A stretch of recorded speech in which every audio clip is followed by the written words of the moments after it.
Chapter 25 Lone on the Land and Homeless on the Water. Paul lived on in Corinth for many days after Gallio had driven the Jews from his judgment seat. He worked there through all the blazing summer when the hills beyond the gulf shimmered in a blue haze.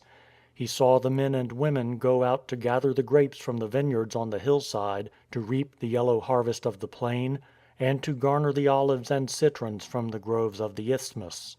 He stayed on through the winter, when the snow-covered mountains of Hellas were outlined in white against the grey sky, till spring came again and all the plain was gleaming with yellow, red and blue anemones, and the black oxen dragged the wooden ploughs through the brown soil to break it up for the sowing. Through all that time, the more he thought about Gallio's judgment that he, Paul, the Jew and Roman citizen, had the right to preach as he would and where he would in the Roman Empire, the greater seemed the meaning of the decision. For it meant that, so long as he did not teach men to rebel against the power of the Emperor Claudius, Paul could carry his adventure into Rome itself. Priscilla, whose name suggests that she was a Roman lady of high standing, and Aquila, her Jewish husband, would fill Paul's mind with their remembrances of the greatness of Rome, the queen of cities, the mistress of the world, set upon her 7 hills by the yellow Tiber. The thought of Rome never left Paul's mind from that time onward. Paul had now drawn together in Corinth men and women, with their sons and daughters, into a house church. Among his friends who worshipped together with him were Titius Justus, the Roman, and Crispus, Erastus, a great man who was treasurer of the city of Corinth, and Achaeus, Fortunatus, Gaius, and Chloe with her household. It may even be that Sosthenes, who had been his enemy in dragging him before Gallio, the new leader of the synagogue, had joined him. For a few years later, at the beginning of his first letter to the Christians at Corinth, Paul says that a Sosthenes from Corinth was actually with him when he wrote it. Paul now felt that, having as a wise master builder laid firm foundations at Corinth, he must go forward with his work in other places. When the springtime came, and even before the ships hoisted their brown sails and had begun to cross the Great Sea, Paul bestirred himself to go back to Antioch in Syria, the place that had first sent him out on his journeys. But he went back by a route on which he had never travelled before, and he started with new companions. Aquila and Priscilla decided to cross with him over the Aegean Sea to Ephesus. To these Roman travellers this did not seem, as it does to us, like sailing from Europe to Asia, for Ephesus was almost as Greek as Corinth, and it seemed nearer to Athens than did many inland cities among the hills of Greece itself. All the shores and islands of the Aegean were one to the Greek. All the harbours of Greece, except one, look out over the Aegean Sea, so that really Troas, Ephesus and Smyrna were like cousins to Athens and Philippi and Thessalonica. Paul, with Aquila and Priscilla, having said a long goodbye in Justus's house, gathered their goods and set off down the road under the shadow of the Acro-Corinth hill to Cenchrea. Paul's luggage was always light, his cloak and staff, his wallet for food, and perhaps a few rolls of manuscript tucked into his tunic. Aquila and Priscilla would have their tools, and some rolls of goat's hair and camel hair canvas, and rope for tent making. They would stay a night at the house of Phoebe at Cenchrea, for Paul says that she often tended him.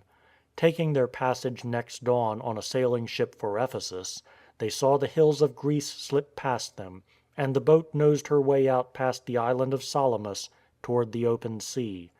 With no compass to steer by and sailing in a sea of rocky islands, and especially so early in the spring, the ship would be bound to look for anchorage under the lee of an island before sundown each day, and hoist sail at dawn to make the most of each day's light.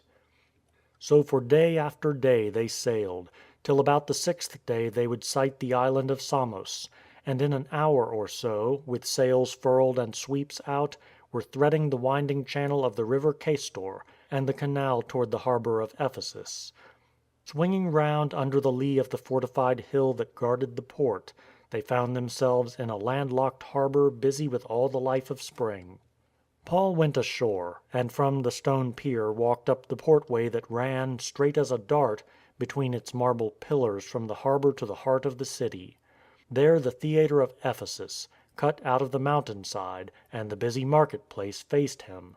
As he went round by the theatre, through the Magnesian gate, he saw on the plain, within groves of trees, that seventh wonder of the world, the temple of Artemis of the Ephesians, rising all one glory of golden carving and white marble, with cool shadows where the worshippers went in under the great roof to lay their gifts on the altars.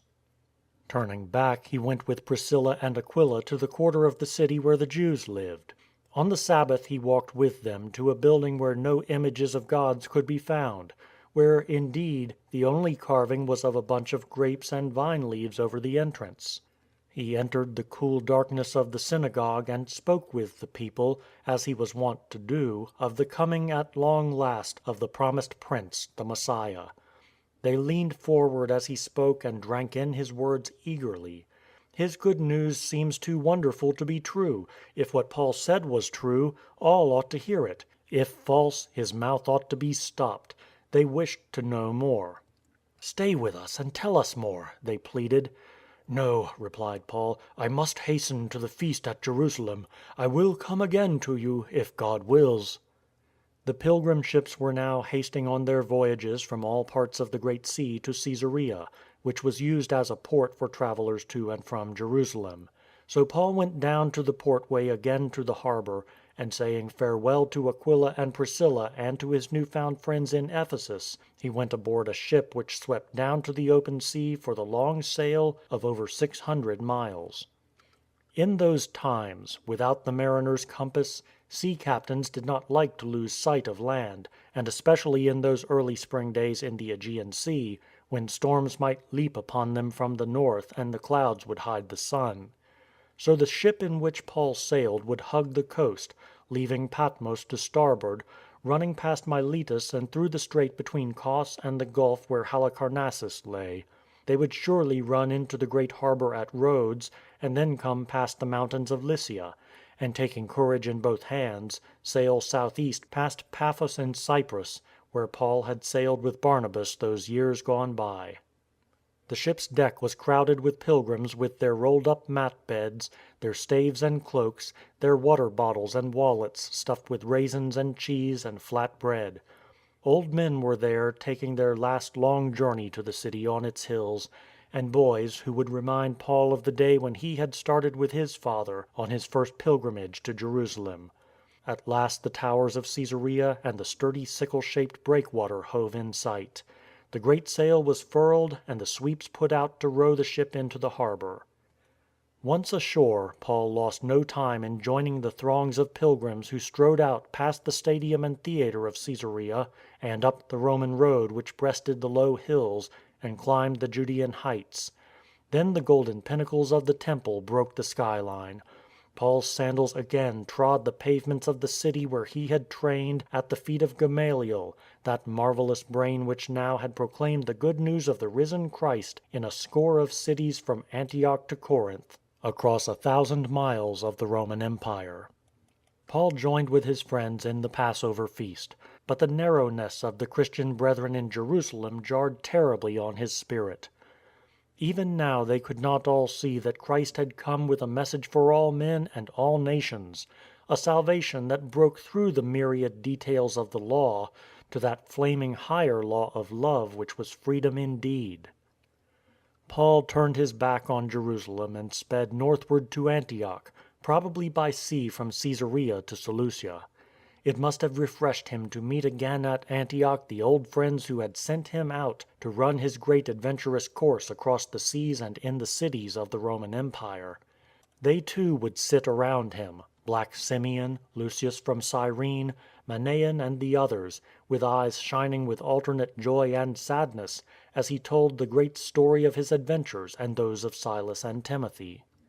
How they listened to the varied tale of the call to Macedonia, the beating and the prison in Philippi, and then the earthquake and the coming of the Roman praetors to take them by the hand and beg them to leave, the long tramp over the Egnatian Way, with the riot in Thessalonica and the threatenings at Beroea, the sailing to Athens, where the learned philosophers jeered, though Dionysius and Damaris stayed to listen and to worship, and then the great days in Corinth. Surely the Antiochian brethren could not help smiling as they heard how Sosthenes, who had dragged Paul before Gallio, was himself beaten by the people. Yet they would love still more to hear Paul say that Sosthenes himself had, after all, entered the way of salvation. The mother church at Antioch had sent Paul out on 2 great missionary journeys, each stranger and more wonderful than they had imagined in their wildest dreams. There had been built, through the splendid quest of Paul and his companions, outposts of the faith, churches garrisoned by brave Christians who held the line in the great strategic centres halfway across the Roman Empire. From Antioch the line now stretched across the Syrian mountains of Amanus, over the Cilician plain and through the Cilician gates to the cities beyond Taurus — Derbe, Lystra, Iconium, Antioch in Pisidia — down to Ephesus, and across the Hellespont to Philippi, Thessalonica, Beroea, and even to Athens and Corinth. The hearts of the friends of Paul at Antioch would burn within them as they listened to the story and looked into the brown face of their dauntless pioneer. He would be sure to share with them his plans for the future. Of these we know that he had 2 on which his heart was at this time specially set.